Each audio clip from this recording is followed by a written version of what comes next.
Welcome. What's happening, sweets? What's happening? Hello. How are you, ma'am?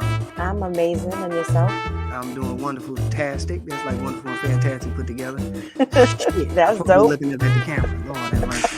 But we're gonna have another wonderful podcast for you here today with the Sirius Not Serious podcast, the exclusive Sirius Not Serious podcast. I got big tongue, so I'm done. Lord. But we're gonna have an amazing podcast here for you today. Don Sirius will be coming with us a little later and everything. But today we got a special guest. Special guest is actually an entrepreneur that's been in the game over 25 years doing what he do, and he has a great attitude about the things that he's done, and as far as helping people and motivated to help you get to the next level in the industry that he's in. And I was so glad to be able to get him on at the last minute, and when I was able to get him on here, he's like, hey, I can do this today. So I just got in contact with him this morning, and this afternoon we doing this podcast. So I'm greatly appreciative to get this man's time. And I've been working with him for quite some time, but he done gave me a lot of education, a lot of information on things, a lot of different strategies and everything.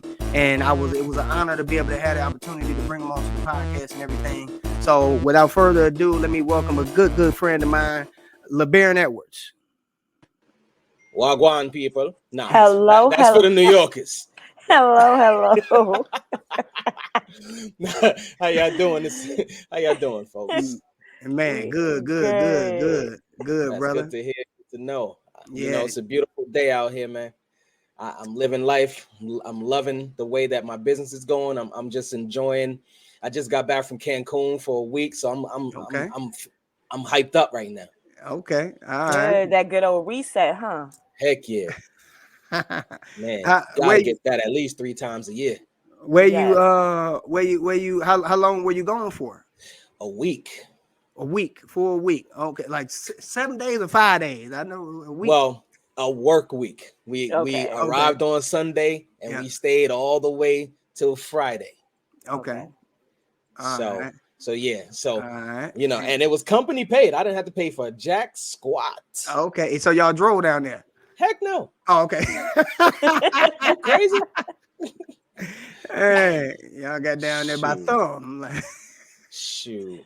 Hey, company paid for the flight, they paid for the resort, everything. All I had to do was win, which I did because I like to win. Okay, so shoot, let's get into it, man. What you mean? You want? Well, let's start here. First off, let's introduce you as far as who you are, where you from, where you at now, and the industry that you in or the industries that you in, and your services, your business, your motivations, all that, brother. That's a lot. That's anyway, a lot. Nah, for it's real. you. So I'm Labarron Edwards, originally from Brooklyn, New York, but I'm here in ATL. When I first arrived in ATL, it was called Hotlanta. It hasn't been Hotlanta recently. But I'm actually in the financial services industry. I've been in the industry for 22 years, but I've been an entrepreneur probably for 30 years since I was like 15. I've always been doing things that allow me to make money because we from New York, we hustle. We like money. Yeah, we don't like being broke. So got to go get it. Exactly. So I'm married for matter of fact in 6 days is 29 years. 4 grown children. He said grown. Yeah. Pay their own bills. I know I look like I'm 22, but I'm not. Nah.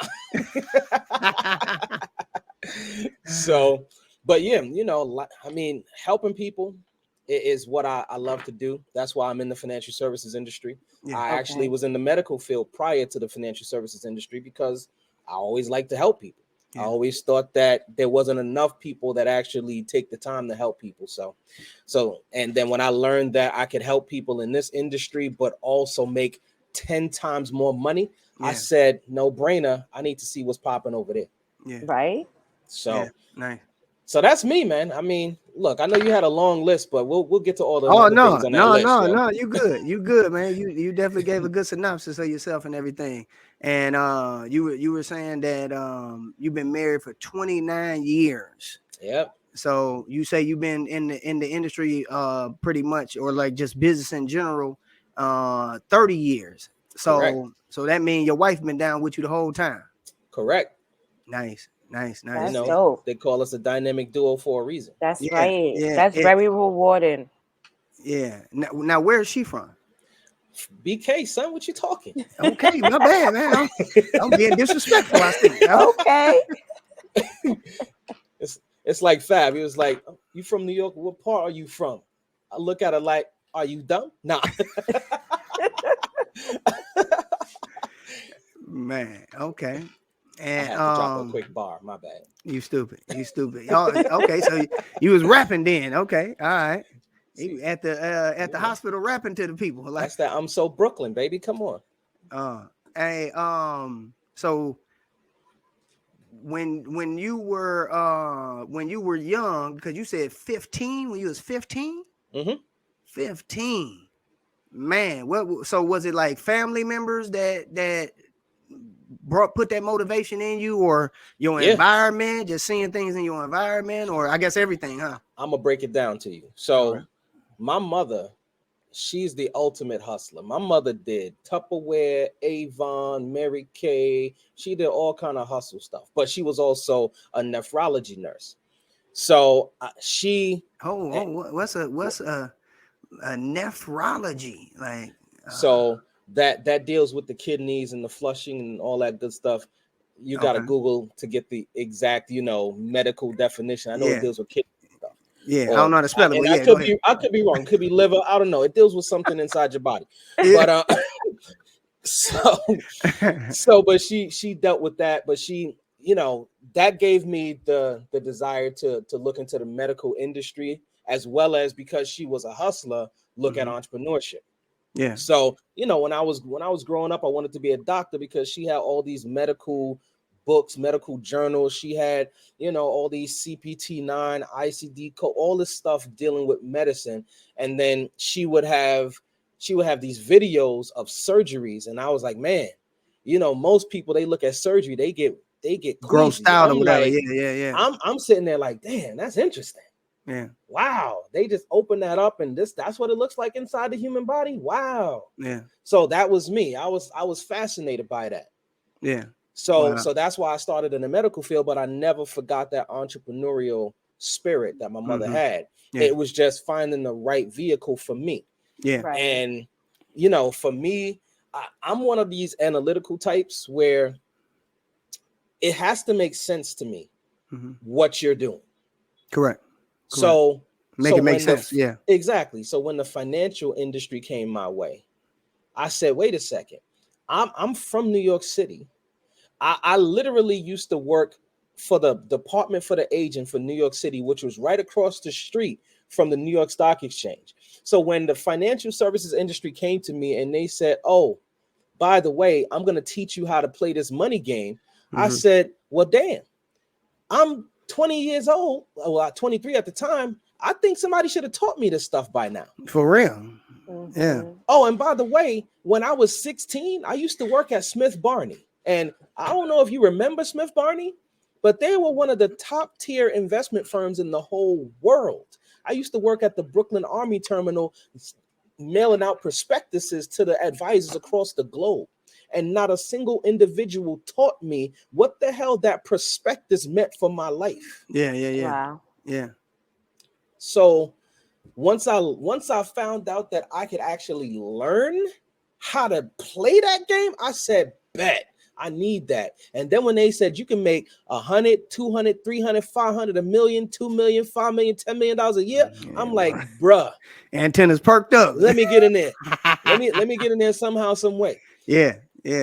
Wow. So Yeah. So this is deeply rooted in you, brother. I see. I definitely, I never really asked these questions of you that deep before. So now I see where that passion come from that was instilled in you. So besides for it just being in your blood, also you seeing your mother yeah, implement man. these things and do these things. And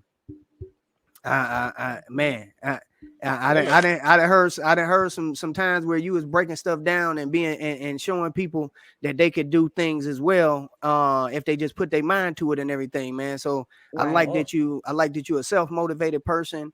I like how you actually are not selfish with it. You know, like you, anytime I've asked you any question or any information I wanted to know, you was wholehearted with the information, gave me more information than I even asked for.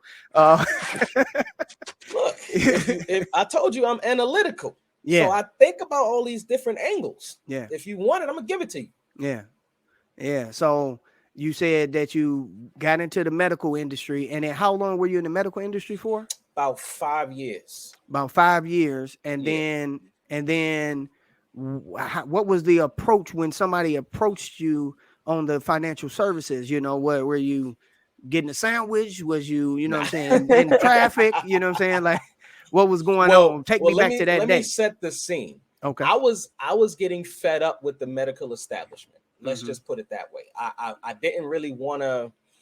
I didn't want to keep living that paycheck to paycheck life. Okay. So you Because you wasn't making enough then. I was only making $13.50 an hour. Yeah. Like that's slave wages in New York. In Come New on. York, especially. So, and then had kids, a wife, had rent, had an apartment, got to eat, got Yeah. lights, Yeah. got a phone. Just like that ain't Car, enough. vehicle, insurance. Yeah. So it was the right time. So I was looking for something, Mm-hmm. and then you know how when it says when the blessing is coming your way, it just comes in different ways. I know I jacked that up, but you get the gist. It was a cold call that came to my house. Okay. And they said, we're looking for people for our financial services firm. Okay. And I said, actually the call came to my wife. So she went to the office, learned about it, and she recommended that I go see it the next session. For yourself. Yeah. For myself. Yeah. And when I got to the office and they started teaching all of these financial concepts about how to grow your wealth and how to eliminate debt and how to be a good steward of your finances, I said, why is this the first time I'm hearing this? For real. And you were how old at the time? 23. 23. Okay. Yeah. So you like, man, I should have been heard at least a little piece of this by now. I should have learned it in school. It should have been a part of the curriculum somewhere. Correct. Yeah. So I'm like, why is this the first time I'm hearing this? Yeah. So naturally, my ears was really, really focusing in on the information. And then when they said you can actually live better, you can make way more money, you can actually have freedom, you can take vacations, and live instead of just existing. I said, bet, that's what I need. And instantly I knew I was there. Wow. That was nice. Yeah. And that was it. Just took that one meeting. Seemed like just the light bulb went off. Bruh, I didn't even get there on time. I got there like in the middle of it because I couldn't find the office. Yeah. Wow. And that second half that I saw, I was like, that's me right there. That's all me. Yeah. Like he said, timing. Exactly. I was looking when you're seeking something, there's a lot of things that may come your way, but it got to be the right thing. And that was the right thing because it allowed me to still help people in a meaningful way, but actually help myself at the same time. And that's the bottom line. Yeah. You doing good and doing well. That's it. Yeah. Now with you coming into that, like I know that it was a sales side to it. Were you always well, you said you always had to hustle in you and everything, but I'm pretty sure getting into that industry, it had to pull another side out of you that you never really activated to that extent before, huh? You're absolutely correct. Because even though you have hustle, once you start getting into that corporate America, and whether it's corporate in an office or corporate in a doctor's office or a hospital, you start getting into that corporate mindset. Yeah. So, and they start conditioning you to think that paycheck is all that you're worthy of. Correct. So once you find something that breaks you out of that paradigm, now it's like, okay, I have to remind myself of how I used to be, the thoughts that I used to have, and I have to break that conditioning. So it took a while to break that conditioning, but thankfully I was open to learning so I could break that conditioning. Right. And that's the challenge with a lot of people. They're not willing to break that conditioning. That brainwash is tough to overcome. And then when you have people in your family, people in your that you grew up with, and they like, man, you crazy. You got a good job. You got a good hospital job. Yeah. Why you going and doing that? You should just stick to that good job. The safe zone. They want you to stay in the safe zone. Yeah. Mm-hmm. Dream killers. Yeah. Yeah. Like I forgot who that was. That was Spike Lee or somebody had said. Spike Lee talked about his grandmother. Yeah, said where the most dreams at? Mm-hmm. In the Parents cemetery. kill the most dreams. Exactly. Yeah, because people die with their dreams. Mm-hmm. And I refuse. Me too. Right. For sure. I refuse. I believe if somebody else has something, why not me? Yeah. Yeah. Why not? Yeah. And if somebody can live good, somebody can live great, why not me? If somebody can take vacations, why not me? If somebody can have private jets, why not me? Yeah. If somebody can not have to worry about their bank account when they going shopping or going out, why not me? Yeah. So that's my philosophy. If somebody else has the ability to achieve it or accomplish it, then well, nothing's stopping me but the 6 inches between, my ears, which, correct. In some cases, I don't know if it's 6 inches now because I'm older. My head got bigger. He said my head got bigger. So 7 now. Lord. So yeah, it's those limiting beliefs that we imposed upon ourselves. Limiting beliefs, yeah. That were given to us a lot of times by the people that we respect and trust also. Because they was comfortable in their safe zone. So exactly. They was like, this is the safe zone, So you got a job. Part of their limiting values on us. Keep that job. Like, exactly. Their limiting values, they put that on us. And I'm like, how many of us when we were 5 years old said, hey, I want to work in a factory? No, none of us. We just like, I want to be an astronaut. Yes. I want to be the president. Yeah. It's like nobody said, hey, I'm 5 years old. I would love to work in that factory.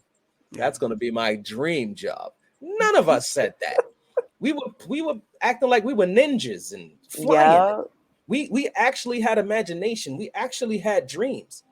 But unfortunately, our dreams got murdered a lot of times by our schools, by our parents, society, by our environments, and just by even by sometimes our religious leaders. Yes. It's a shame. Yeah. It's a shame. So I refuse to let somebody's ideology be imposed upon me. And put those limiting beliefs on you, and then now you don't believe that you can achieve what you want to achieve, and put that glass ceiling on your existence. Exactly. So I mean, think about it, bro. And sis, I'm sorry. I didn't, I'm sorry. We having a convo amongst multiple folks, but think about it, folks. It's cool. How many people told Bill Gates, you're not gonna do it? How many people told Jeff Bezos, nah, you're not gonna succeed? Yeah. Zuckerberg, nah, you're not gonna do it. If they weren't rebellious in and of their own spirits to say, F what you think, I'm gonna go for it anyway. Yeah. We wouldn't have Amazon, Facebook, or Microsoft. Come on, man. Yeah. Somebody had to be daring enough and bold enough to do it. So why not me? That's right. And then, sometimes, and I know I talk a lot, so I know y'all was expecting to ask me questions, but no, you cool. Taking over y'all podcast. I'm letting you. I'm letting you do your thing. Yes, you good. It's Serious Not Serious, the exclusive Serious Not Serious podcast. No with doubt, your boy no doubt. Marty Meach. Got my girl Sweets waiting for my boy Don when he get here, but we got a special guest, Labarron Edwards, giving us some game, getting us some information about how he's motivated, how he stay motivated, and how he don't let limiting the beliefs of other people be his truth. So exactly.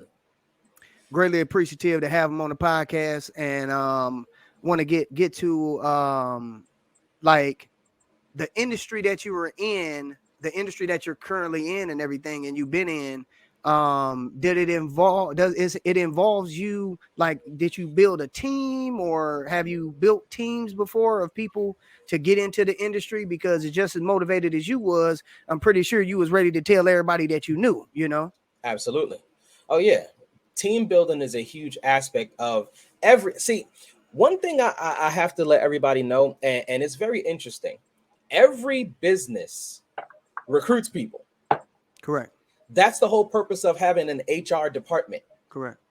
So if every business recruits people, shouldn't my business recruit people too?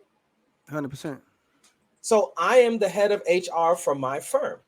So I'm bringing on brand new agents, or if you want to put it in job terminology, brand new employees. Mm-hmm. I'm teaching them the system of how we run.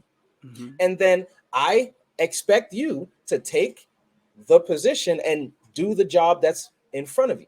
Now, in our world, you're a volunteer in this army. Okay. So I'm going to give you the system, but there's no compulsion upon you to actually do anything. Like, as opposed to in corporate America, where if you don't do the job, you're fired. Correct. So And this is just all on exactly. your efforts. Like, Right. if you don't do nothing, you don't get nothing. Right. And that's where being self-motivated is key. Yeah. Even if you're afraid to step out, just telling yourself, you know what, let me see. Let me just try. Let me mess it up a little bit and let me get better. Fall See, off the bike a those couple people times. that do that, those are the ones that actually have the success in this game, because you're willing to fail forward. Correct. As opposed to letting your fear paralyze you from even taking a step. And I'm a firm believer in, I don't care if you're petrified, but if you're still willing to take that baby step, I can show you how to have success. So I love telling everybody about what I do. I just had like 9 interviews today alone. And and I have like 4 interviews scheduled for tomorrow. I have 137 people that have submitted resumes to me, which I'm going to be following up with them and setting up interviews with them. I love telling the story of having actual freedom and having options and having high income and living instead of just existing. Yeah. So. Yeah. And and do you think that that's one of the main driving forces for you, as far as when you have received contact from someone that's interested in actually joining the industry or hearing more information about the industry, the financial services industry? Do you think that once you speak with them and you let them know that you're going to be there for them, you're going to help them out, and they see that you have a plan of action, they see how you know that they are just starting off, so you're not speaking to them like they in the 12th grade, you know what I'm saying? Like, I'm speaking to you in layman's terms so you can understand. Do you think that with your drive and your motivation, do you think that sometimes intimidate people? Oh, I'm quite sure it does. I'm quite sure. Yeah. Literally, one of the interviews I had was with a young lady. Mm-hmm. She's in Colorado, and I'm very, you know me, Marty. I'm passionate. I'm hyped up when I'm talking to people about like, why are you so loud? Exactly. So, some lemon, have some water. She seemed like she was vibing, but I could tell based on her energy that she wasn't.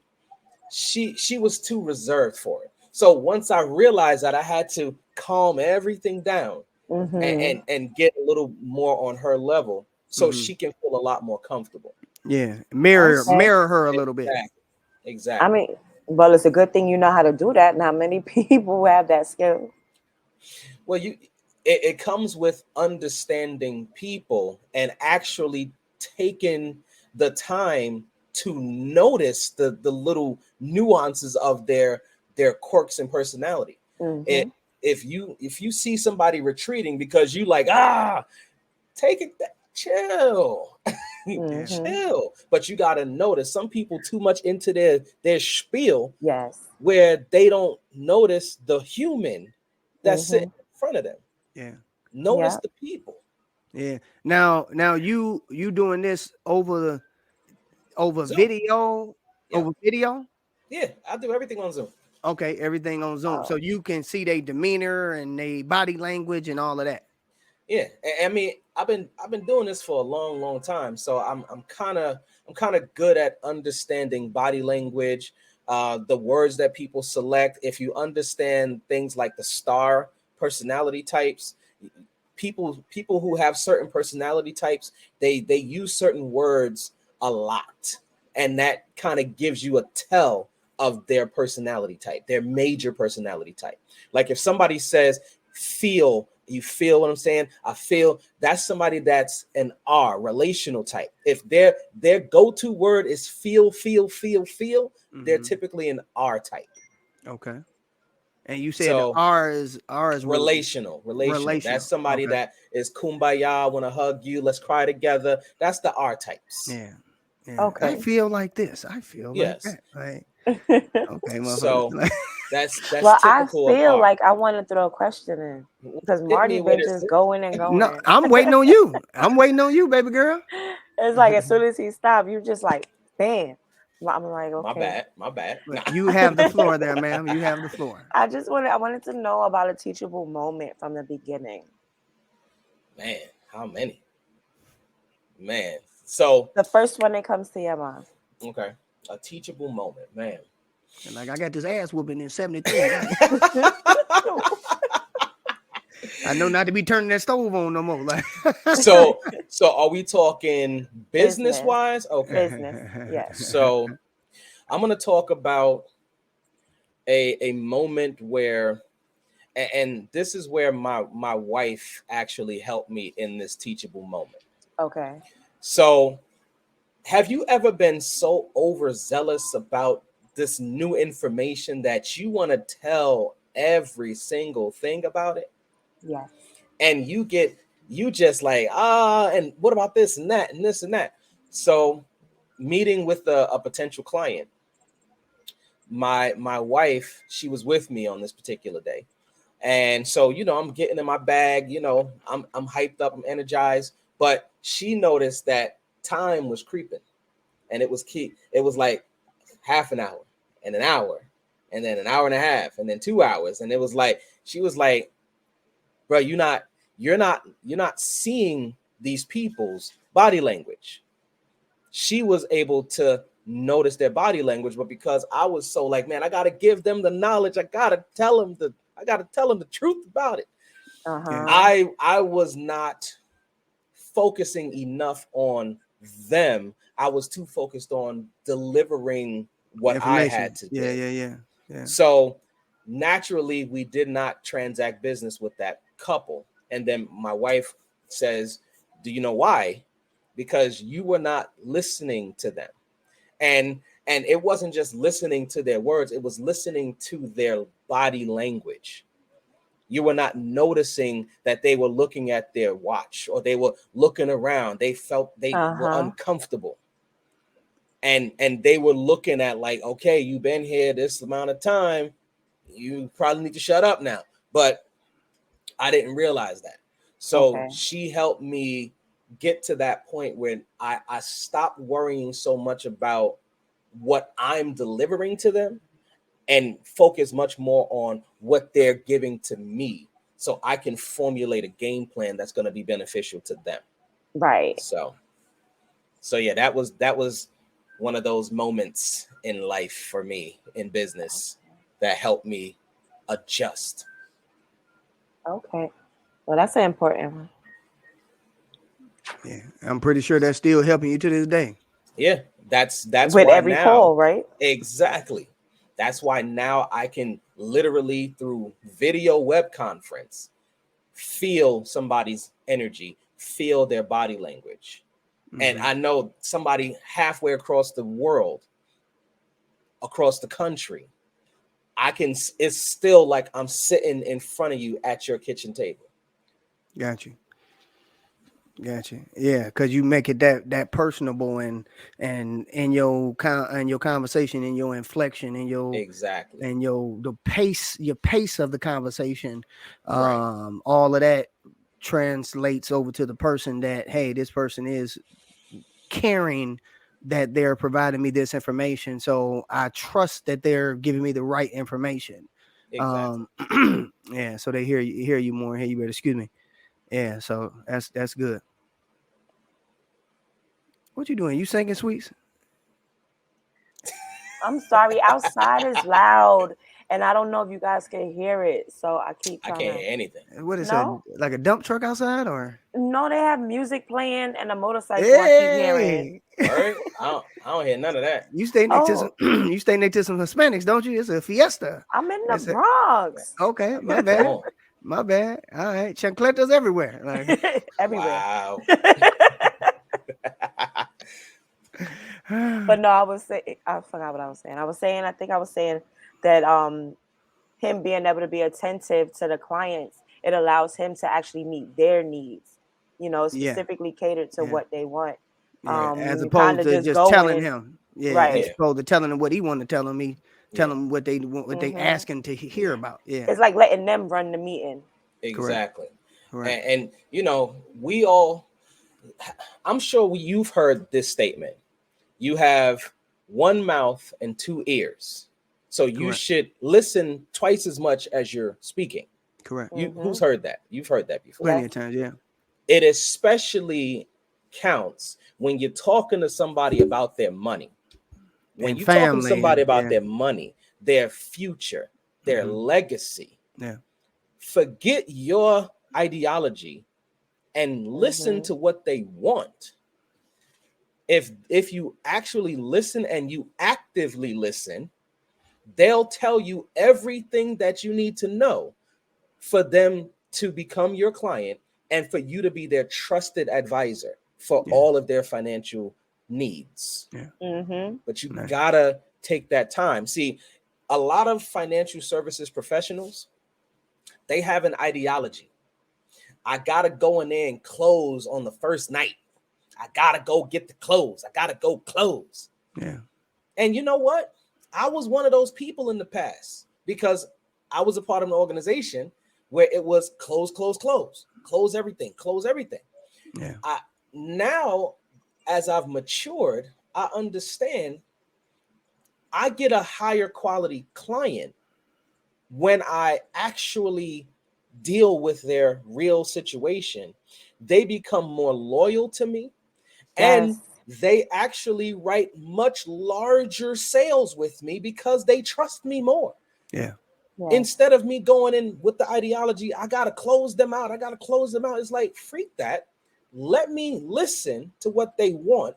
Let me see if I have a solution that can fit their needs. And if Right. I do, let me marry the two together. Let me design a game plan and a strategy. And then let me present the holistic view where now you see I'm more than just a peddler of a product. I'm actually a trusted advisor that you can depend on. Yeah. Right. Yeah. On a personal level, like, you know what I'm saying? You letting me know that you care about me, my family, my legacy, my money. Because you actually are listening to me, and I could tell based on your responses and your retorts that you Hmm. are listening to me. And man, you could really help me if you can do what you say you can do and everything. But I know whatever you can do is going to be with the personalized touch Come on. of you catering to what I've told you that I want it to be, or what I want to happen. There you go. That's the Yeah. bottom line. Yeah. You gotta take yourself out of the equation. Hmm. Hmm. Yes, it would be nice to close business and know that a check is coming. Yeah. But if you're that desperate, trust me, the clients can sense that. Hmm. If you like, man, I need to get this closed because I got that light bill You due in two thirsty, weeks, yeah. they Yeah. can sense it. I can They smell it on you. feel that desperation. Yeah, this Mm. boy extra thirsty. And because they feel that energy, they pull back, they retreat from you because they know you extra thirsty. Yeah. I'm not trying to deal with this dude. I'm not Yeah. trying to deal with this Trying chick. to benefit Nah, itself. Yeah. Nah, because they're not really caring. They're not listening. They're not trying to help me. They're just trying to help themselves. Forget them. Right. Okay. So other than over talking, what's something else to avoid in the beginning? Well, something to avoid is don't try to be a know-it-all. A lot of people have a tendency, especially if they came from other worlds and they were successful. Like, let's say you owned a car dealership or you were successful sales in this field or whatever. So you have this ideology that, oh yes, I've been successful in other You worlds. can't tell me what to This do. is gonna be easy for me. It's like, okay. And then when you actually see that this ain't the same. Mm-hmm. See, if you sold houses, that's beautiful. But let me tell you something. You can actually show someone a house. You can take them from room to room. You can show them the color. You can show them the lawn. When you talk about money and finances, insurance, there is no tangible product. So you have to use psychology. And the only way to utilize psychology to your advantage is you have to focus on what they want, Right. their psychology, not your psychology. And you have to, through your words, encourage them to trust you and not be sleazy about it. You know what I'm saying? That part. Don't be grimy as hell, because there's a lot of con artists out there that's smooth talking, but they trying to get at your money. Mm-hmm. We have to separate ourselves from those sleazy individuals, and we have to give them our heart and let them know, look, I'm here for you. But I don't have a product to sell that's tangible. I don't have a car that you can smell the leather. I don't have that. So this game is totally different. Right. It's not selling cars. It's not selling perfumes and incense and oils. It ain't none of that. It's nothing tangible about it. The only tangible aspect is what you can have them mentally touch and mentally feel. Yeah. Mm-hmm. And a lot of times people they don't understand that, and their arrogance blows them out the business because they thought it was going to be a breeze. Right. And even stepping in with that ideology, I mean, you kind of set yourself up for failure thinking that way. Yeah, unless you adjust accordingly, you will not be in this industry long. Right. So that's one of the biggest things to avoid. Don't let your arrogance prevent you from being wealthy. Okay. I'm gonna throw in one more question before I throw you back to Marty. No, go ahead, please. Please. What was please. your biggest loss? Man, how much time you got? Nah. So